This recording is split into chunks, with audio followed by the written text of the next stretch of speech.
नमस्कार. कार्यक्रमाला बराच उशीर झालाय. आदरणीय पवार साहेबांचं भाषण पण आहे, त्याच्यामुळे मी व्यासपीठावरील सगळ्या मान्यवरांचं नाव घेत नाही. व्यासपीठावरील सर्व मान्यवर उपस्थित बंधू आणि भगिनींनो, खरं तर दरवर्षी दिवाळीला पाडव्याच्या दिवशी आदरणीय पवार साहेब आणि मी घरातून नेहमीच 4:30 वाजता निघतो आणि 4:30 वाजता एकत्र निघून आधी आपली मार्केट कमिटीमध्ये मीटिंग व्हायची. मार्केट कमिटीच्या हॉलमध्ये खाली पहिल्या मजल्यावर व्हायची. चढून जायचो. आधी तिथे मीटिंग व्हायची मार्केट यार्डमध्ये. वरती पहिल्या मजल्यावर गर्दी असायची आणि ते छोटंसं स्टेज असायचं आणि तिथे जाऊन पहिली मीटिंग असायची. त्यानंतर तो हॉल घेतला, पण त्या हॉलमध्ये काय ऐकू यायचं नाही. आणि त्यानंतर महावीर भवन असं टप्पा. म्हणजे मी गेले 18 वर्ष या मीटिंग्सला येते आणि त्यानंतर रोहित राजकारणात आल्यावर रोहित त्या मीटिंग्सला यायला लागला. आणि दरवर्षी दिवाळीला आम्ही तिघं आमच्या कुटुंबातून ह्या मीटिंगला दरवर्षी तुमच्या सगळ्यांची भेटीगाठी करण्यासाठी यायचो. आणि मला आठवतंय की सकाळी पाडव्याचा मोठा कार्यक्रम आपल्या घरी आपण सगळे येतात त्याला, आणि ते केल्यानंतर दुपारी साहेब नोटपॅड घेऊन बसायचे, कारण का तुमच्यासमोर काय भाषण करायचं आणि पुढचं वर्ष व्यवसाय कसा जाईल हे सगळं त्या नोटपॅडमध्ये लिहून ते भाषण केलेलं मी स्वतः अनेक वर्ष पाहिलेलं आहे. व्यापारी हे समाजातले अतिशय महत्त्वाचा एक घटक आहे. आणि मी ज्या विचारातून लहानाची मोठी झाले तिथे एक राईट विंग आहे आणि एक लेफ्ट विंग आहे. मी सेंटर ऑफ लेफ्ट आहे. म्हणजे आता रोहितच्या भाषणामध्ये रोहितदादांनी बऱ्याच वैचारिक भूमिका काय असावी ह्याच्याबद्दल मत मांडलं. माझ्या वैचारिक भूमिकामध्ये मला कंप्लीट क्लॅरिटी आहे. याचं एक छोटंसं आजचं उदाहरण सांगते तुम्हाला. आज दुपारी मला एका कार्यक्रमाला एका एक्झिबिशनला बोलवलं होतं. त्या एक्झिबिशनला मी गेले. ते छत्रपतींवर एक्झिबिशन होतं. मी गेले आणि मला काय वाटलं, तिथे तो मुलगा मला जे दाखवत होता त्याला मी विचारलं की तुम्ही कुठले आहात. तर तो म्हणला मी कोल्हापूरचा आहे. म्हटलं लेफ्ट का राईट. त्याला काही प्रश्न कळला नाही.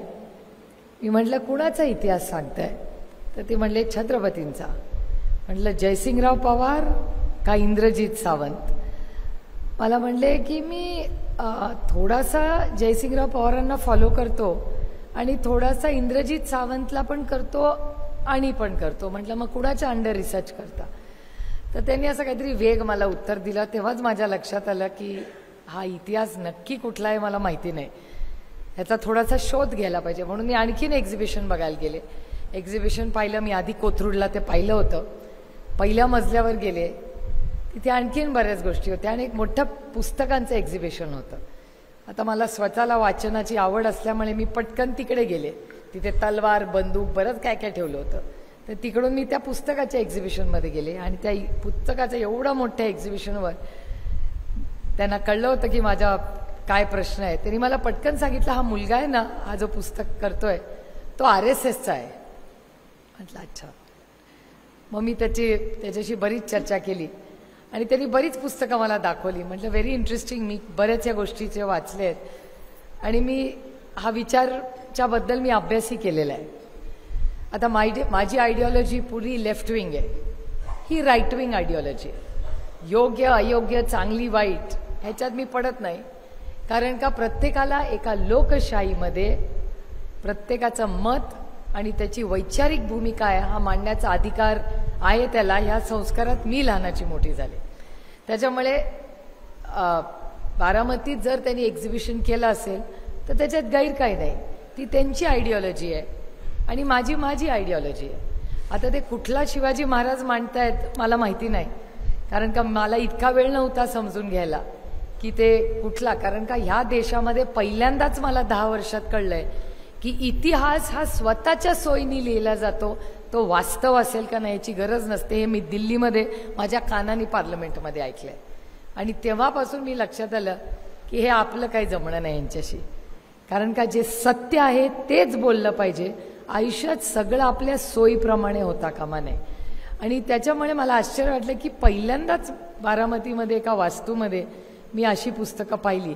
कदाचित हे नवीन कल्चर येत असेल, त्यांना जरूर स्पेस बारामतीत मिळेल, पण बारामती हा पुरोगामी विचाराच्या महाराष्ट्राचा केंद्रबिंदू आहे आणि कितीही संघर्ष करायला लागेल आम्ही तो विचार इथे येऊ देणार नाही, कारण का त्याच्यात महिलांना जागा नाही. हा छत्रपतींचा महाराष्ट्र आहे, हा शाहू फुले आंबेडकरांचा महाराष्ट्र आहे. आम्ही तुम्हाला महिलांना कोपऱ्यात जाऊ देणार नाही, आम्ही तुम्हाला संविधान बदलू देणार नाही. कितीही कष्ट करावे लागेल तरी चालेल, पण संविधान या देशाचं बदलणार नाही. आम्हाला संघर्ष करावा लागेल याची जाणीव मलाही आहे, रोहितलाही आहे. आम्ही संघर्ष रोज करतो. रोहितला वेगळ्या अडचणी आहेत, मला वेगळ्या अडचणी आहेत, पण आम्हाला फार त्याची भीती किंवा काळजी वाटत नाही, कारण का त्याची सवय झाली आहे. दिस इज आवर न्यू नॉर्मल. आणि तुम्ही बघा, मगाशी एक पत्रकार दिल्लीवरनं आली होती, तिने मला प्रश्न विचारला, तुला तुझ्या इलेक्शनची काळजी नाही का वाटत? म्हटलं इलेक्शन काळजीसाठी नसतं करायचं, पॉलिसी मेकिंगसाठी करायचं असतं. मी लोकप्रतिनिधी होणं ही माझ्या पॉलिसी मेकिंग आणि राजकारणाचा एक भाग आहे, त्याच्यात काळजी नसते करायची. पहिला मुद्दा. आणि दुसरा मुद्दा, तिने काही नेते येऊन गेले आणि आम्हाला आदरणीय पवार साहेबांनाच ह्याच्यातून काही त्यांचा राजकारण संपवायचं वगैरे असं काही बोलून गेले. तर मी एवढंच तिला म्हणले की तुम्ही विचार करा, एवढा मोठा पक्ष, काश्मीर टू कन्याकुमारी 200 आमदार, 300 खासदार आणि पक्ष वाढतोय, कुठल्या पद्धतीने वाढतोय हा सोडा. असं करत असताना बारामती लोकसभा मतदारसंघामध्ये त्यांच्याकडे एक कार्यकर्ता नसावा जो माझ्या विरोधात उभं राहू शकतो. त्यांना आमचं घर फोडावं लागतं, आमचा पक्ष फोडायला लागतो आणि पवार साहेबांचाच आडनाव वापरावं लागतं. माझ्याबद्दल बरंच बोललं जातं. मी एक सुसंस्कृत मराठी मुलगी आहे आणि स्वाभिमानी मराठी मुलगी आहे. माझ्याबद्दल बरंच काय काय मला अभिमान वाटतो तुम्हाला सांगताना, की हो मी पवारांची लेक असले तरी राजकारणात मी सोळेंचं नाव लावून राजकारण केलंय, संस्कार यांचे आहेत, पण एक लेख दाखवा या भारताच्या राजकारणात जिनी वडिलांचं नाव सोडलंय. Only one, Supriya Sule. आणि आता लोक म्हणतात बदला. आता म्हटलं बदलला तर ओळखणारच नाहीत लोक. इतकी सवय झाली आहे त्या सुप्रिया सुळेची की आता सुप्रिया पवार केलं तर कोणी ओळखणार नाही. आणि का करावं मी?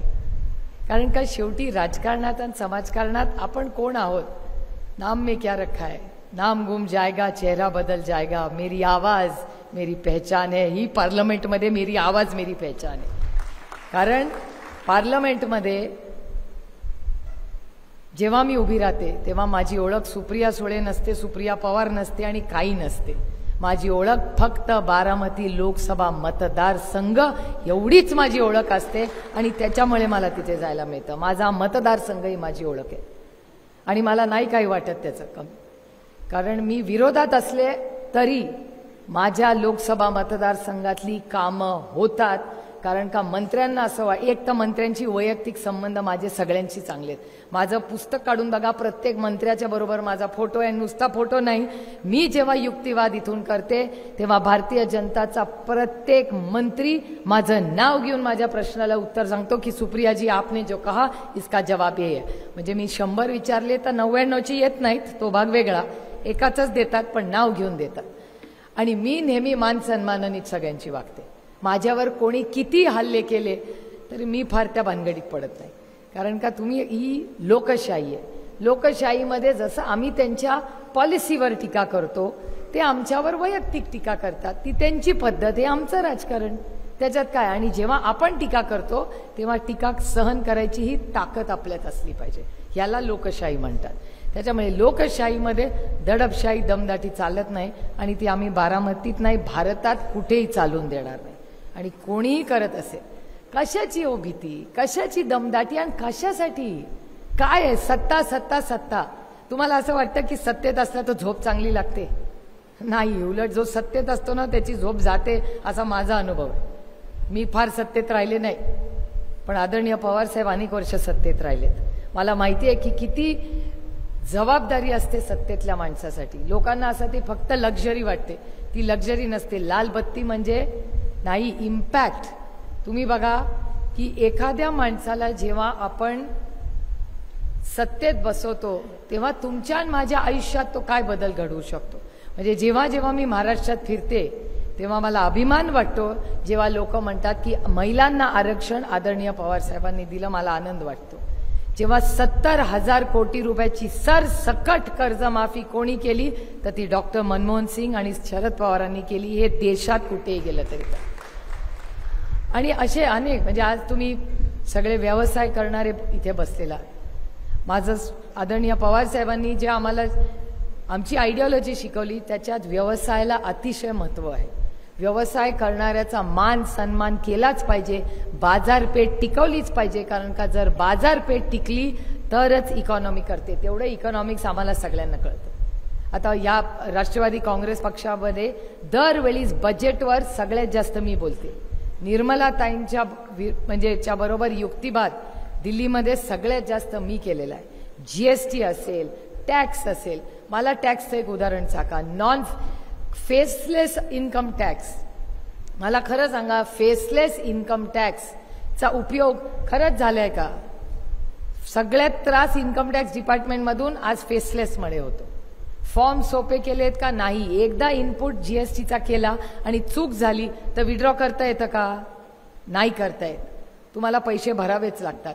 असे किती तुम्हाला मी गोष्टी सांगू ज्या व्यापाऱ्यांना अडचणीच्या झालेल्या आहेत. आता रोहितच्या बोलण्यामध्ये इथेनॉलची पॉलिसी आली. मी तुम्हाला अभिमानाने सांगते की या देशामध्ये इथेनॉल पॉलिसीचा जेव्हा पियुष गोयलांनी यू टर्न केला, या देशात एकच खासदार त्याच्या विरोधात बोलली, ती म्हणजे बारामती लोकसभा सुप्रिया सुळे. मी एकटी बोलले इथेनॉल पॉलिसीवर. आणि भारतीय आणि मला ऐकवतात ते, अहो कारखाने तुमचेच आहेत. म्हणलं आमचे नाही, आता कारखानेवाले सगळे तुमच्याकडे आहेत, मला नका सांगू आता हे. आणि तेवढंच नाही, इथेनॉलची पॉलिसी बदलली तेव्हा एकटी मी बोलले. मी हाऊसमधून बाहेर आले, भारतीय जनता पक्षाचा मीरानी नावाचे आमदार आहेत, निरानी, त्या निरानीचा मुलगा मला भेटला आणि म्हणला थँक्यू व्हेरी मच. म्हणलं किस बात का थँक्यू? ताई हमारे 300 सांसद है, एक ने मुंह नहीं खोला, सिर्फ आपने इथेनॉल पॉलिसी के बारे में बोला. नंतर ते घरी आले. पवार साहेबांचे त्यांचे चांगले संबंध आहेत, कारण का साहेब सत्तेत असताना ते विरोधी पक्षात असतानाही त्यांना व्यवसायाला मदत केलेली आहे. म्हणून निराणी आजही आमच्या घरात दिल्लीला आले की येतात. जेव्हा तुम्ही सत्तेत असताना लोकांशी चांगले वागताना, तेव्हा विरोधात असला तरी लोक तुमचा मान सन्मान करतात. हे आमच्याच घरात पाहिले मी. कुठलाही या देशातला ज्याचा व्यवसाय आहे तो माणूस नेहमी अडचणीत आला की आदरणीय पवार साहेबांचंच मार्गदर्शन. अरे तुम्हीच घेताना बाहेरचं कशाला मी बोलू. आणि विकासाची चर्चा मी नेहमी बारामतीत ऐकते. बारामती लोकसभा मतदारसंघात मला अभिमान वाटतो तुम्हाला सांगताना की इंडस्ट्रीचा फक्त बारामतीत विकास झाला तर आहेच, ज्याचा आम्हाला सार्थ अभिमान आहे, पण इंदापूरलाही मोठा झालेला आहे. सोनाईची फॅक्टरी कोणीतरी मानेदादांना कधी विचारा. मानेदादांचे कष्ट प्रचंड आहेत त्याच्यात, पण मानेदादांच्या कष्टाबरोबर मानेदादांसाठी पूर्ण देशाची पॉलिसी ही आदरणीय पवार साहेबांनी बदललेली आहे, सगळ्यांना माहिती आहे. सत्तेचा उपयोग आपल्या लोकांच्या आयुष्यात एक चांगला बदल घडवण्यासाठी फक्त बिल्डिंग आणि ब्रिज बांधून होत नाही. इथे तर प्रॉब्लेमच आहे. येताना मला तर इतकं टेन्शन येतं ना. अमराईला मी खूप रेग्युलरली जाते. पक्षाचं ऑफिस आपल्याला भिगवण चौकात आहे. भिगवण चौकातून निघालं की इधर जाऊ की उधर जाऊ. अमराईला जाताना सरळ रस्ता होता, तिथे मध्ये कोणी भिंत बांधली आहे देवालाच ठाऊक. आता लेफ्टनी जाऊ. आता जाताना पण टेन्शनच आहे की इधर से जाऊ की उधर से जाऊ. वरती चढलं की समोरून तो कॅनलवरनं एक येतो, MIDCतून येतो, भिगवण चौकातून येतो. माझी गाडी कुठे जावी? आता मी तर 4 चाकीमध्ये जाते, 2 चाकीवाल्यांनी काय करायचं? हा सगळा बरोबर आहे ना? अहो मी पण आता इतकी राहते इथे, आता ना मला तर गाववाडी वस्तीत मला डोळे बंद करून सोडा बारामतीत. मी सांगते कुणाचं दुकान कुठे, पानवाला किधर आहे, भेळवाला किधर आहे, सब मेरे जानते अभी. It's a part of my family. आता तर पोटेंकडे मला माहिती आहे, तिथून 8:30ला गेलं की मी सांगते हो 8:30 वाजले घरी जावा, जेवायची वेळ झाली. बसतात की नाही मंडळी 8:30ला पुरा ग्रुप तिथे बसलेला असतो. हीच तर बारामती. आपलं एवढं तर शहर आहे, सगळे तर आपलेच लोक आहेत. त्याच्यामुळे पेठा फिरताना ह्या सगळ्या ज्या गोष्टी आहेत याच्याबद्दल अनेक चर्चा आमच्या सगळ्यांच्या होतात. किती दुकानांमध्ये मी घेते, फीडबॅक घेते की बाबा काय अडचण झाली आपल्याकडे, काय जीएसटीचा प्रॉब्लेम आहे, हमी भाव नाही मिळाला म्हणून आज बाजारपेठ आपली तेवढी सुद्धा नाही आहे, प्रॉफिट कमी झाले. इनका जीएसटी मुळे प्रॉब्लेम झालेत आणि जीएसटी मुळे जो माणूस टॅक्स भरत नव्हता त्यालाही टॅक्स भरायला लागला. आज या देशातला शेतकरी हा टॅक्स भरतो कारण का प्रत्येक गोष्टीला जीएसटी आणि जीएसटीच्या स्लॅब्स. जीएसटीचा कॉन्सेप्ट काय होता काँग्रेसचा? 1 नेशन 1 टॅक्स. आज 5%, 10%, 12%, 18%. अरे काय लावले? 18%चा टॅक्स कशा कशावर लावतात? त्यामुळे आज सगळं हे जी परिस्थिती देशामध्ये, इकॉनॉमी इज इन क्राइसिस. तो मानो या ना मानो. Electoral bonds, biggest corruption in this country. या देशातला सगळ्यात मोठा ऑफिशियल भ्रष्टाचार काय तर इलेक्टोरल बॉन्ड्स आहेत. सगळ्यांना इलेक्टोरल बॉन्ड्सची गोष्ट माहिती आहे. आज इकॉनॉमीमध्ये सगळे म्हणतात इकॉनॉमी इज रोबस्ट. दाखवा मला फूड इन्फ्लेशन काय स्वस्त झालंय. अन्न स्वस्त आहे. बेरोजगारी आपला तर मेळावा इथे मग सकाळी पण मी बोलले तो मेळावा नमो रोजगार मेळावा आणि यांच्या पत्रकारांचेच मी आभार मानले पाहिजेत. त्यांनीच मला पहिलं सांगितलं की 43,000 नोकऱ्या तिथे मिळणार आहेत. आम्ही गेलो तिकडे कार्यक्रमाला. एवढा मोठा पॅन्डॉल, बापरे बापरे, मी माझ्या आयुष्यात एवढा मोठा पॅन्डॉल नाही बघितलेला. मी त्या अधिकाऱ्यांना विचारलं खर्च किती? 5 म्हणजे कोटी, लाख नाही. 5 कोटी रुपयाचा पॅन्डॉल केला होता. करेक्ट? सगळं मी कधी काल्पनिक भाषण करत नाही. मी वास्तवतेत भाषण करते. 5 कोटी रुपयाचा पॅन्डॉल केला. त्या 5 कोटीच्या पॅन्डॉलमध्ये 43,000 नोकऱ्या मिळणार होत्या. त्यातल्या 33,000 तर मिळाल्याच नाहीत. पत्रकार म्हणतात 10,000 मिळाल्या आणि त्या 10,000 मधल्या किती परमनंट होत्या आणि किती 8 मे पर्यंत आहेत ह्याची कोणीतरी माहिती काढावी. 8 मे याचं कारण 7 मेला मतदान आहे. या सगळ्याचा विचार केला पाहिजे. माझं काय म्हणणं आहे, तुम्ही मेरावे घेता, आमचं काही म्हणणं नाही, पण फसवाफसवी करू नका. ते आई वडील कष्ट करून त्याच्या मुलांना शिकवतात. स्वतः कमी जेवतात, अर्धी भाकरी खातात, पण मुलांना शिकवतात. आणि त्या मुलांना तुम्ही म्हणता की आम्ही 15 लाख देणार, आम्ही 2 कोटी नोकऱ्या देणार. बारामतीला येऊन 5 कोटी रुपयाचा खर्च करून तुम्ही मेळावा करता आणि 10,000 मुलांना अप्रेंटिसशिपची नोकरी करता. कुणाला फसवताय? गरिबांना. ही जुमलेबाजी नाही आहे. इलेक्टोरल बॉन्डसाठी पैसे आहेत तुम्हाला. ही जुमलेबाजी करायला प्रत्येक व्यासपीठावर ते काय करतात तो कार्यक्रम, शासन आपल्या दारी. कुठलं डोंबल्याचं शासन आपल्या दारी? पूर्ण जिल्ह्याचा प्रोग्राम जेजुरीला घेतला. बारामतीकर जेजुरीला जाणारे सर्टिफिकेट घ्यायला. शासन आपल्या दारी जयंत पाटील आणि RR पाटील यांनी केलंय. प्रत्येक ग्रामपंचायत कम्प्युटर हा काँग्रेस आणि राष्ट्रवादी काँग्रेस, त्याला शासन आपल्या दारी म्हणतात. 1 कोटीचा पॅन्डॉल लावून कार्यक्रम घ्यायचा आणि त्या कार्यक्रमावर आमच्यावरच टीका करायची. बॉस टैक्स पेयर हूं मैं, इस देश में टैक्स भरती हूं मैं, उसके पैसे से तुम प्रोग्राम करोगे और विरोधकों को गाली दोगे, नहीं चलेगा इस देश में. आज या देशामध्ये पैशाचा, सत्तेचा गैरवापर करून तुम्ही पक्ष फोडता, घर फोडता. बस झाला. काल केजरीवालांना अटक केली. ह्याच अरविंद केजरीवाल 2 वेळा दिल्लीच्या जनतेने सरसकट निवडून दिलंय, पंजाबमध्ये निवडून दिलंय. त्याला तुम्ही भ्रष्टाचारी म्हणता आणि त्याला अटक करता. आणि ज्या आदर्श घोटाळ्याबद्दल अशोक चव्हाणांना आरोप भारतीय जनता पक्षाने केले त्यांना बिनविरोध तुम्ही खासदार निवडून देता. हा भ्रष्टाचार नाहीये. म्हणजे तुमच्या पक्षात गेलं तर तुम्ही भ्रष्टाचार मुक्त आणि विरोधात असले तर भ्रष्टाचारी. हा कुठला न्याय आहे? हे सरकार पाहिजे.